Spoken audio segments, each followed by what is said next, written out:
என் உயிரோடு கலந்திருக்கக்கூடிய தலைவர் கலைஞர் அவர்களின் உயிரினும் உயிரான உடன்பிறப்புக்களை உங்கள் அனைவருக்கும் அந்த அன்பான வணக்கம்.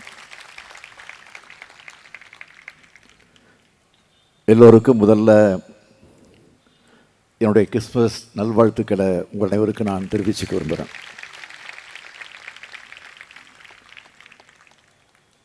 ஒவ்வொரு சொல்லிலும் அரசியல் இருக்குது. ஆனால் ஆணையத்தினுடைய தலைவர் சொன்னார், நான் அரசியல் பேசுகிறேன்னு சொல்லிக்கிட்டு இருந்தார். ஆனால் ஒவ்வொரு சொல்லிலும் அரசியல் இருக்குது. நாம் தேர்ந்தெடுக்கிற சொற்களை நாம் எந்த அரசியல் பேசுகிறோங்கிறது நமக்கு புரியாட்டாலும் மக்களுக்கு புரியும். நல்லா இப்போ எந்த நோக்கத்துக்காக உழைக்கிறோன்னு அதை வெளிப்படுத்தும். அப்படித்தான் திராவிட முன்னேற்ற கழகத்தில் இருக்கக்கூடிய சார்பு அணிகள், அந்த அணிகளில் இந்த சிறுபான்மையினர் நல உரிமை பிரிவும் ஒன்று நல்லா கவனிக்கணும். நீங்கள் இந்த அணிக்கு சிறுபான்மையினர் பிரிவுன்னு பெயர் வைக்காமல் சிறுபான்மையினர் உரிமை பிரிவுன்னு பேர் வச்சுருக்கிறோம். அதான் முக்கியம். இதில் இருந்து நீங்கள் தெரிஞ்சுக்கலாம், சிறுபான்மை மக்கள் மீதான திராவிட முன்னேற்ற கழகத்தின் அக்கறையும் அரவணைப்பையும் எல்லோரும் நீங்கள் உணரலாம். சிறுபான்மை மக்களுக்கு துரோகங்களை செய்துவிட்டு வாக்கு அரசியலுக்காக சிறுபான்மையுடைய நண்பர்களைப் போல நடிக்கிறவங்க இந்த நாட்டில் நிறைய பேர் இருக்காங்க. அவங்க யாருன்னு பேரை சொல்லிடலாம் அடையாளம் படுத்த விரும்பலை. இப்படி அடையாளப்படுத்தி தான் உங்களுக்கு தெரியணும்னு அவசியமும் இல்லை. உங்களுக்கே நல்லா தெரியும். திராவிட முன்னேற்ற கழகத்தை பொறுத்த வரைக்கும் இந்த நாட்டில் சிறுபான்மை சமூகத்தை வாழக்கூடிய மக்கள் அனைவருக்கும் பெரும்பான்மையில் சொற்பமான சிலர் விதைக்கக்கூடிய வெறுப்பு அரசியலுக்கு அஞ்சக்கூடாது. மதச்சார்பின்மையும் மத நல்லிணக்கத்தையும் விரும்புகிற மக்கள் எல்லோரும் சகோதர உணர்வோடு உங்களுக்கு துணை இருக்கிறோம் என்பதை வெளிப்படுத்தக்கூடிய இயக்கம்தான் நம்முடைய திராவிட முன்னேற்ற கழகம் என்பதை நீங்கள் மறந்துடக்கூடாது. சிறுபான்மை நலனில் உண்மையான அக்கறை கொண்டு இருக்கக்கூடிய இயக்கம். இங்கே நம்முடைய ஆணைய தலைவர்கள் பேசுகிற போது அழகாக குறிப்பிட்டு சொன்னார்கள், நம்முடைய ஆட்சி காலத்தில் தான் சிறுபான்மையினர் நல ஆணையம், சிறுபான்மையினர் நலக்குழு, தமிழ்நாடு சிறுபான்மையினர் பொருளாதார மேம்பாட்டுக் கழகம், சிறுபான்மையினர் நல இயக்கம், தமிழ்நாடு சிறுபான்மையினுடைய ஆணைய சட்டம், இப்படி எல்லாவற்றையும் தொடர்ந்து செஞ்சுக்கிட்டு வரோம். அந்த வகையில் சகோதர உணர்வின் ஒற்றுமையின் வெளிப்பாடாக இந்த நிகழ்ச்சியில் பங்கேற்பதில் நான் மிகுந்த மகிழ்ச்சி அடைகிறேன். இந்த மேடையில் போதகர்கள் 75 பேருக்கும் அருட் சகோதரிகள் 30 பேருக்கும் சிறப்பு செஞ்சுருக்கிறோம். அவங்களுக்கெல்லாம் என்னுடைய நெஞ்சார்ந்த வாழ்த்துக்களை நான் தெரிவித்துக் கொள்கிறேன். இந்த மேடையை பாருங்கள், பேராயர்களோடு பேரூர் ஆதீனமும் கலந்துக்கிட்டு இருக்கிறார். இந்த விழாவை நடத்துவர் யார்? நம்முடைய மாண்புமிகு இந்து சமய அறநிலையத்துறை அமைச்சர் சேகர்பாபு அவர்கள். இதுதான் சமத்துவ விழா. இந்த சமத்துவத்தை போற்றுவதும் பாதுகாப்பும் தான் திராவிட மாடல். திராவிட மாடல் என்னன்னு கேட்டுட்டு இருக்காங்க சில பேர். இதுதான் திராவிட மாடல். இப்போ போய் புரிஞ்சுக்கங்க. மக்கள் வேறுபட்டு இருந்தாலும் மனங்கள் ஒன்றுபட்டு இருக்கணும். மனதால் எல்லோரும் ஒற்றுமையாக இருக்கணும்.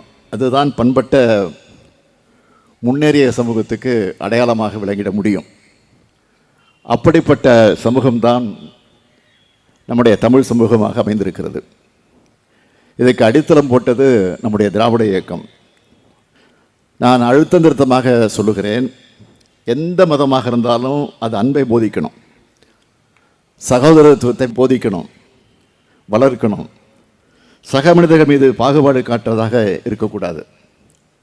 இந்தியா என்ற பன்முகத்தன்மை கொண்ட நம்முடைய அழகிய நாட்டில் எல்லோரும் சமத்துவமாக ஒற்றுமையாக இருக்கணும். இதற்கு தடையாக மதத்தை அரசியலுக்கு பயன்படுத்தி மக்களோட உணர்வுகளை தூண்டி பிடிவாத அரசியல் செய்கிறவங்களுக்கு தான் நாங்கள் எதிரிங்க.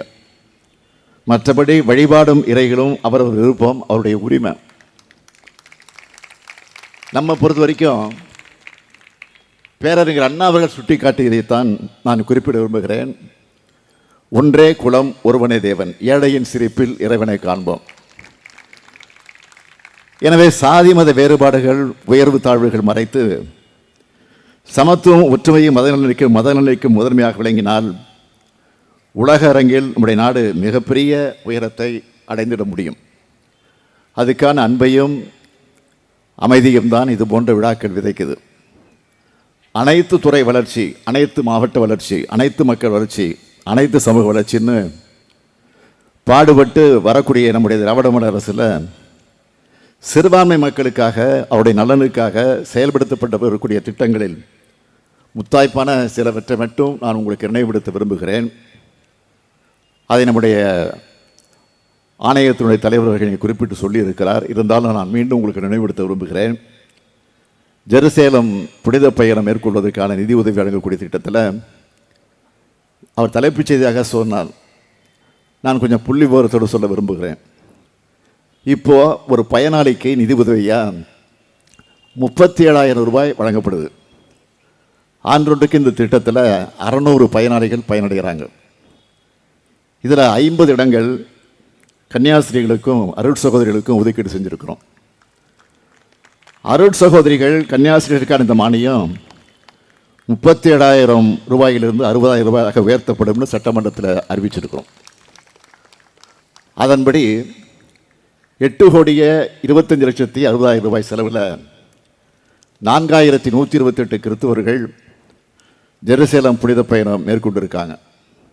இந்த ஆண்டு அந்த மானியத்தை பயனாளிகளுக்கு நேரடியாக வழங்குகிற திட்டமாக மாற்றி ஆணையிட்டிருக்கிறோம். தமிழ்நாட்டில் இருக்கக்கூடிய கிறிஸ்துவ தேவாலயங்களில் புனரமைக்கவும் பழுது நீக்கவும் வழங்கப்படும் மானிய உதவித்தொகை திட்டத்தில் இதுவரைக்கும் 37 கிறிஸ்துவ தேவாலயங்களுடைய புனரமைப்பு பணிகளுக்காக 1,61,90,000 ரூபாய் வழங்கப்பட்டிருக்கு. தொன்மை வாய்ந்த தேவாலயங்களை புனரமைக்கக்கூடிய திட்டத்தின் கீழே 2023, 24, 2024, 25 ஆண்டுகளில் தலா 10 கோடி ரூபாய் நிதி ஒதுக்கீடு செஞ்சு 8 தொன்மை வாய்ந்த தேவாலயங்களுக்கு நிதி உதவி வழங்கப்பட்டிருக்கு. பள்ளிவாசல்கள், தர்காக்கள் மற்றும் இதர நிறுவனங்களை பழுது பார்ப்பதற்காகவும் புனரமைப்பதற்காகவும் ஆண்டுதோறும் வழங்கப்படுகிற மானியத்தை உயர்த்தி வழங்கியிருக்கிறோம்.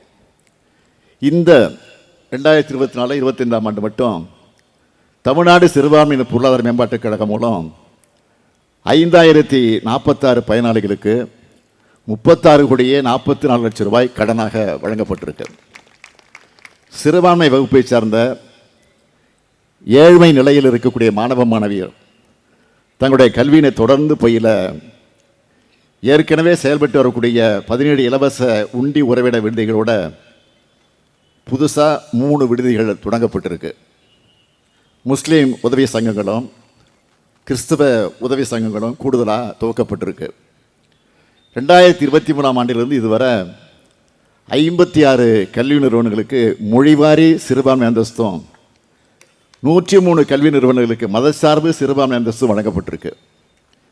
பதிவு பெற்ற வக்ஃப் நிறுவனங்களால் பணியாற்றக்கூடிய உலமாக்களுக்கு 2 சக்கர வாகனம் வாங்க மானியம் வழங்கப்பட்டு வருது.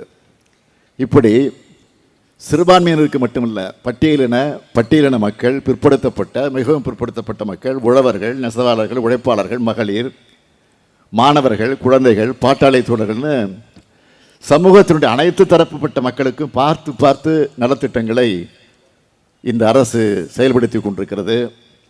நாள்தோறும் நலத்திட்டங்கள், நாள்தோறும் திறப்பு விழாக்கள், நாள்தோறும் தொடக்க விழாக்கள். ஆக இப்படி ஒரு மக்கள் அரசாக செயல்படுகிற காரணத்தால் தான் மக்களாகிய நீங்கள் தொடர்ந்து எங்களுக்கு வெற்றியை நீங்கள் வழங்கி கொண்டிருக்கிறீர்கள். திட்டங்கள் அதை வழங்குறதோட அனைத்து மக்களுக்குமான பாதுகாப்பாளனாக திராவிட முன்னேற்றக் கழகம் விளங்கி கொண்டிருக்கிறதை நம்முடைய இனிகோ அவர்கள் பெருமையோடு குறிப்பிட்டு சொன்னார். மற்றவர்கள் அதை நீங்கள் நினைவுபடுத்தி குறிப்பிட்டு காட்டியிருக்கிறார்கள். குறிப்பாக சிறுபான்மையின் உரிமைகளையும் நலன்களையும் பாதுகாக்க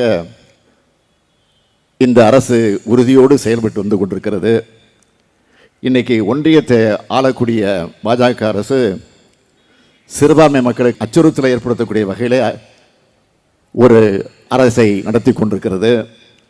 சிறுபான்மையினருக்கு இழைக்கப்படக்கூடிய கொடுமைகளை எல்லாம் நான் விரிவாக உங்களுக்கு விளக்க வேண்டிய அவசியம் இல்லை. சிறுபான்மை மக்களை அச்சுறுத்தும் குடியுரிமை திருத்த சட்டத்துக்கு எதிராக வலிமையான போராட்டங்களை தொடர்ந்து நடத்தியது திமுக தான். ஆனால் அந்த சட்டத்துக்கு ஆதரவாக பாராளுமன்றத்தில் ஆதரவளித்த கட்சி எதுன்னா அதிமுக.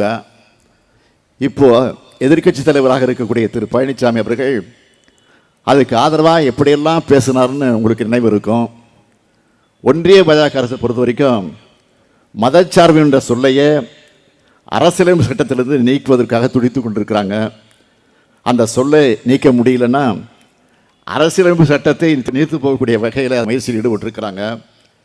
சமூக நல்லிணக்கத்தின் அடையாளமாக திகழக்கூடிய அண்ணல் காந்தியடிகளின் படத்தை, சம உரிமை தத்துவத்தின் அடையாளமாக இருக்கக்கூடிய புரட்சியாளர் அம்பேத்கர் படத்தை நாடாளுமன்றம் அமைச்சகமே புறக்கணிக்கிற அளவுக்கு மதவாத ஒன்றியத்தில் இன்றைக்கு ஆட்சி செலுத்தி கொண்டிருக்கிறது. நல்லிணக்க இந்தியாவில் இப்படிப்பட்ட பிளவு சக்திகளுக்கு ஒருபோதும் இடமில்லை. அதனால்தான் நடந்து முடிந்த நாடாளுமன்ற தேர்தலில் மக்கள் பாஜகவுக்கு பெரும்பான்மை பலத்தை அளிக்கலை. இருந்தாலும் அவங்க இன்னும் திருந்தலை. அதுதான் நமக்கு வருத்தமாக இருக்குது. ஆனால் மக்களோட ஒற்றுமை, ஜனநாயக சக்தியோட இந்த அணி திரண்டு இருக்கிறது என்றால் இன்றைக்கு அவங்களுக்கு கடிவாளம் போட்டிருக்கிறோம் என்று சொன்னால், அதனால் ஒரே நாடு ஒரே தேர்தல்னு சொல்லி ஒற்றுமையாக இருக்கக்கூடிய இந்தியாவை சிதைச்சு ஒற்றை இந்தியாவாக உருவாக்க பார்க்குறாங்க. ஒற்றை மதம், ஒற்றை மொழி, ஒற்றை பண்பாடு ஆகியவற்றை தொடர்ச்சியாக ஒரே கட்சி ஒரே தலைவர் என்ற ஒற்றை எதேச்சக முடிவை உருவாக்க நினைக்கிறாங்க. ஆனால் மக்கள் அவருடைய பற்றும் நாட்டுப்பற்றும் உள்ள ஒவ்வொரு இந்தியரும் இதற்கு எதிராக நிச்சயமாக இருப்பாங்க. நாடு நல்லவர்களின் கைகளை பாதுகாப்பாக இருக்கும். அனைத்து மக்களும் ஒற்றுமையாக சமத்துவமாக வாழும் நாள் நிச்சயம் விடியும். சிறுபான்மை உரிமைக்காக திராவிட முன்னேற்றக் கழகம் எந்தவித சமரசமும் இல்லாமல் போராடும் என்ற உறுதியை நான் மீண்டும் உங்களுக்கு இந்த நேரத்தில் தெரிவித்துக் கொள்ள விரும்புகிறேன். உங்கள் செயல் அனைத்தும் அன்பு மயமாக இருக்க வேண்டும். உங்கள் மீது அன்பாக இருப்பதைப் போலவே அடுத்தவர் மீதும் அன்பாகவே இருங்கள். இயேசு பெருமானின் மொழிகளை சொல்லி அனைவருக்கும் மீண்டும் என்னுடைய அன்பான கிறிஸ்துமஸ் வாழ்த்துக்களை தெரிவித்து விடைபெறுகிறேன். நன்றி, வணக்கம்.